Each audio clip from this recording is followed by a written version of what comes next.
Atsushi is called to the agency office, where Rampo announces a meeting that will talk about the war to save the detective agency. During the meeting, Rampo briefs how 16 of the national militaries have become vampires, yet they are not seen to be doing much. Bran was an immortal count that was the leading cause of the destruction of humanity back in his time. He was defeated by Fukuchi back when he was an actual hero and imprisoned for life with a sword. But now, it seems like imprisonment was one of the plans of Fukuchi to use Bran to turn people into vampires. Vampires that only listen to his command. Since nobody can tell who is a vampire and who is not, the militaries are turning against each other. Yet vampires have been sneaking into organizations easily. Rampo further fills the other people in that the actual agenda of the enemy is not causing chaos in the world, but attaining one order. One of the 3 greatest calamities of the world that was sealed away, it's a special ability weapon for mind control. Rampo explains that even in battles, soldiers do not aim their bullets directly at the enemy, because even in war, they don't want to kill someone with gunfire. Hence, the one order was developed to control someone's mind into obeying all the orders without any sense of guilt. This could free the soldiers from the guilt of killing someone, since they will be controlled like a puppet by their leader. The government realized that the weapon is so powerful that it can control the military into overthrowing the government, so they sealed it away. Now, Fukuchi is wanting his hands on the one order, so he can get all humankind to become one army and fight the vampires. This way, the world will be safe from the vampires and Fukuchi, and the decay of angels would win over the world in the most cliché manner. This is Fukuchi's ultimate plan of world domination. Fukuchi is planned to receive the one order at the airport in 12 hours, and the detective agency has this one chance to defeat Fukuchi. Ayakota walks to the airport, whining about her father when she sees the news about the detective agency being a terrorist organization. She is confused as she believes Kunikita is not a terrorist, but her thoughts as well as her balance are lost when a police officer pushes her to the ground. The officer, Jono, talks about whether Fukuchi is sure that the detective agency would know that the one order is being transported through this airport when multiple decoy operations are happening to hide this fact. But Fukuchi was sure that the brat, Rampo, would figure it out. Jono casually mentions the thought of torturing the relatives of detective agency members, making Ayakota gasp.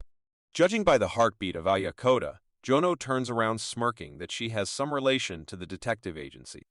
She defends herself for not doing anything wrong while Jono threatens her that he can make the agency come to rescue her by taking her hostage. Aya defends that this means the agency is kind to come to save her. Jono does not seem to care about that and expresses his dark side of only wanting to torture people while being under the rule of law. Aya is shocked that a police officer is just using his post to fulfill his sadist desires. Jono is jabbed in the ass by his partner's sword, and the two get into a pointless argument when Fukuchi appears acting all saintly in front of Ayakota. He tells everyone to stay focused and takes Jono to show him something. Jono is taken into a room where the coffin of Bran lies. Fukuchi opens the coffin revealing Bran and discloses that he has been behind all this and would like Jono to join him in his agenda. On the other hand, in their secret room, Rampo reveals the plan that a European escort team will be bringing the one order disguised as random passengers. They have to intervene and destroy the one order before Fukuchi gets his hands on it, as this would delay his plans and give them time to defeat Fukuchi by revealing his true self to the world. Rampo has plans to use their enemies to stop them to their advantage. Fukuchi tells Jono that his lack of trust in his members and the fact that he forced a group of bank robbers to kill themselves is what makes him suited to join the Decay of Angels. Jono recalls daring the robbers to force the swords through their backs to get freedom instead of being arrested and punished. The robber tried to attack Jono instead, but failed and got killed. Fukuchi mentions raising Jono to this point for this day. Jono inquires what Fukuchi wants him to do, which turns out to be assassinating detective agency members. Fukuchi and Rampo reveal in sync, at different places, that the weakness of the plan to transport one order is that the detective agency will try to kill Bran. Rampo thinks it will be hard to keep Bran safe if the whole focus is on one order, and without Bran the vampires won't have anyone to order them around. Fukuchi seems to be aware and wants Bran to be protected. Jono smirks at the idea of hearing the despair of detective agency and accepts the offer. As Fukuchi walks, Jono recalls the whole incident of an old man thanking him for killing the robbers and saving them, and in no time, Jono slashes his sword across Fukuchi's neck. Fukuchi is taken aback, so Jono reveals that Fukuchi is to blame for teaching Jono the joy of protecting people. Fukuchi then brings out a Minagozen and moves back to the past to dodge Jono's attack. However, Jono uses his disintegration ability, making the attacks of the katana useless. He tries to escape through the gaps in the door and vent but gets blocked by vampire Akutagawa. Since Fukuchi cannot use his katana against Jono, he brings out the flame sword that has been fueled with alcohol and can make the particles of Jono burn. Jono is forced to turn back to his human form as a safer option, but does not comprehend that Fukuchi went to the future and stabbed Jono with the Amino Gozen. Jono is then bitten by Akutagawa. Jono laughs even in his final moments, knowing that even if he couldn't defeat Fukuchi, despair and defeat is certain to befall him. As he is being taken away, Jono thinks of how he was aware of the truth the day Tachihara was killed, and knowing things could go downhill, he laid out an insurance plan to bring out the truth to others. While he was bullying Ayakota, he secretly handed her a chit telling her to discreetly follow him if she wants to prove the detective agency innocent. So, in the room parallel to this, Aye sits under the window dumbfounded at the revelation. Wanting to have some proof, she tries to take a picture of the coffin, but the ultimate stalking failure occurs. The flash was on. Fukuchi gets alarmed and barges through the window to kill the intruder. He then stabs the closet in the room but opens it to find no one. Aya is relieved that she chose to escape into the room Fukuchi came from right as he broke the window instead of hiding in the locker. She thinks about where to hide since the ajar door made Fukuchi walk back to the room. All knowing the door opening would make a sound and the only hiding place is the closet, she suddenly halts upon having an idea. Fukuchi rushes to slash the closet and cannot comprehend where the intruder is hiding in this small space. Fukuchi cannot find the intruder in any place, which confuses him for a second. He assumes that since he only saw a flash go off, it might be the agenda of detective agency to distract him from Bran and attack him. Rampo, on the other hand, seems to have different plans as he knows that the European military does not feel pressured into delivering the one order the same day as said so. If they sense any danger in the airport, they will retreat the plane. Rampo smirks, mentioning to Atsushi how they are known as terrorists. Timed perfectly, just a little after the two pilots received an all-clear confirmation to land the plane, a car burst out in the airport parking lot. This shocks Fukuchi, who tries to communicate with his team, but the radio signals have been cut off as well. Fukuchi runs towards the commotion, leaving Bram's coffin, not realizing that the coffin holds two people rather than one. Kunikita informs Rampo that he did as told and believes that the plane will not land now. Alarmed with the blast, the two pilots try to communicate with the others, but the radio does not work. Knowing they have a dangerous weapon in their hands and any wrong move could lead to a world disaster, they decide to retreat. Bram intimidatingly questions the girl who disturbed his slumber, ready to kill her if he does not like the reason. Rampo updates Atsushi that their attacks and the tension of the one order not being delivered would redirect Fukuchi's focus from Bram, leaving him open to attacks. Atsushi is stunned, seeing Rampo intense like never before, while Rampo thinks of how no one can beat his intellect at this point except one person. The pilot of the plane suddenly notices his nose bleeding and wonders where he got poisoned from. He tries to seek the help of his partner, but he's already dead the same way. The plane is about to crash, but before it can, hunting dogs attack the plane, destroying it into pieces and leaving the one order to land in the hands of Fukuchi. Kunikita cannot believe what just happens and has only one important statement for Rampo, that they have lost.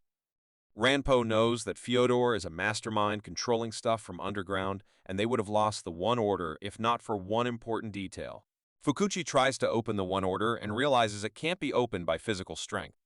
Fukuchi feels frustrated, wondering who locked the box this way, but of course, Fyodor is not the only mastermind. There is another who can read his mind.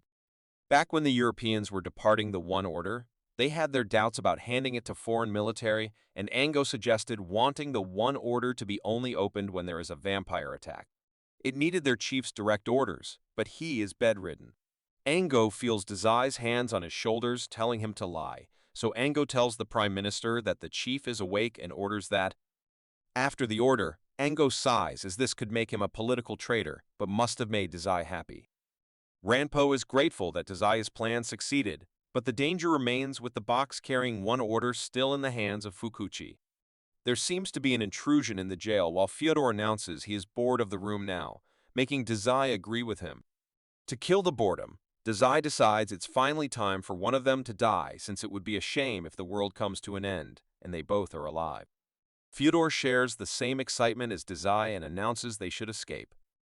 Well, he disappears right after saying that, and so does Dazai. As Dazai falls face first on the floor, one of the two friends of Fyodor shares excitement about finally breaking them out of their cells. The guy reveals he is there to kill Fyodor, as by killing a friend and not trying to save him, he will build an unwavering resolve in his personality. Dazai is purely amused by how awesome friends of Fyodor are. The overexcited guy then decides to make the two conduct a prison break. Bran threatens Ayakota quite dramatically while she listens blankly, not understanding the meaning of his complex statements. She then crawls out and questions about the rest of his body and his support to Fukuchi. Bran tells her Fukuchi is the enemy who impaled him with the sword and stole his ability to control his kin. She asks for the entire details of the chaos going on. Bran calls it a long story, but Ayakota seems to have the whole day. Fukuchi sprints towards Bran, understanding he needs a vampire attack to open the box carrying one order, but his plans go down the drain upon not finding Bran. He assembles the vampire army of his and commands them to kill the person they find Bran with. Ayakota runs around the airport while carrying Bran on her back and looking for a good hiding spot.